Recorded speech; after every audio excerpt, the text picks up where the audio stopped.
श्री शिवाय नमस्तुभ्यम। अध्याय 33 और 34 प्रारंभ। ब्रह्मा जी कहते हैं, नारद, महेश्वर की इस वचन को आदर पूर्वक सुनकर वीरभद्र बहुत संतुष्ट हुए। उन्होंने महेश्वर को प्रणाम किया।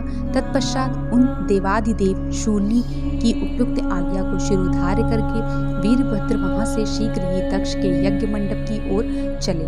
भगवान शिव के केवल शोभा के लिए उनके 7 करोड़ों महावीर गणों को भेज दिया, जो प्रलय अग्नि के समान तेजस्वी थे। वे कौतूहलकारी प्रबल वीर प्रमथगढ़ वीरभद्र के आगे और पीछे भी चल रहे थे।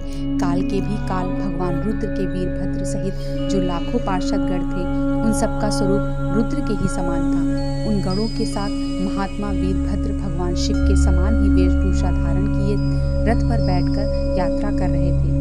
उनके 1 सहस्त्र भुजाएं थीं, शरीर में नागराज लिपटे हुए थे। वीरभद्र बड़े प्रबल और भयंकर दिखाई देते थे। उनका रथ बहुत ही विशाल था, उसमें 10,000 सिंह जोते जाते थे, जो प्रयत्न पूर्वक उस रथ को खींचते थे।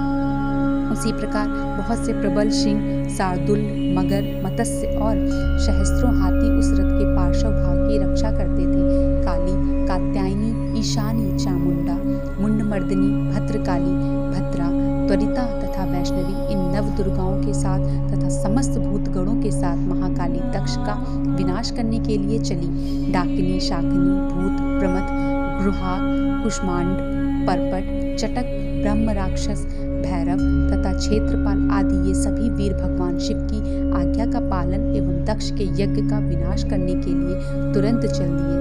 इनके सिवा 64 गणों के साथ योगिनियों का मंडप भी सहसा कुपित हो दक्ष यज्ञ का विनाश करने के लिए वहां से प्रतिस्पर्धित हो उठा। इस प्रकार कोटि कोटि गण एवं विभिन्न प्रकार के गण आधीश वीरभद्र के साथ चले। उस समय भेरियों की गंभीर ध्वनि होने लगी। नाना प्रकार के शब्द करने वाले शंख बज उठे। भिन्न भिन्न प्रकार की सींगें बजने लगी। महामुनि सेना सहित वीरभद्र की यात्रा के समय वहां बहुत से सुखद शकुन होने लगे। इस प्रकार जब प्रमथ गणों सहित वीरभद्र ने प्रस्थान किया, तब उधर दक्ष तथा देवताओं को बहुत से अशुभ लक्षण दिखाई देने लगे। देवर्षि यज्ञ विध्वंस की सूचना देने वाले त्रिविध उत्पात प्रकट होने लगे। दक्ष की बाईं आंख, बाईं भुजा और बायां जाग फड़कने लगा। वाम अंगों का वह फड़कना सर्वथा अशुभ सूचक था और नाना प्रकार के कष्ट मिलने की सूचना दे रहा था। उस समय दक्ष की यज्ञशाला में धरती डोलने लगी। दक्ष को दोपहर के समय दिन में ही अद्भुत तारे दिखने लगे। दिशाएं मलिन हो गईं। सूर्य मंडल चितकबरा दिखाई देने लगा। उस पर हजारों घेर पड़ गए, जिससे वह भयंकर जान पड़ता था। बिजली और अग्नि के समान दीप्तिमान तारे टूट टूट कर गिरने लगे और भी बहुत से भयानक अपशकुन होने लगे। इसी बीच में वहां आकाशवाणी प्रकट हुई, जो संपूर्ण देवताओं और विशेषतः दक्ष को अपनी बात सुनाने लगी। आकाशवाणी बोली, ओ अदक्ष, आज तेरे जन्म को धिक्कार है। तू महामूढ़ और पापात्मा है।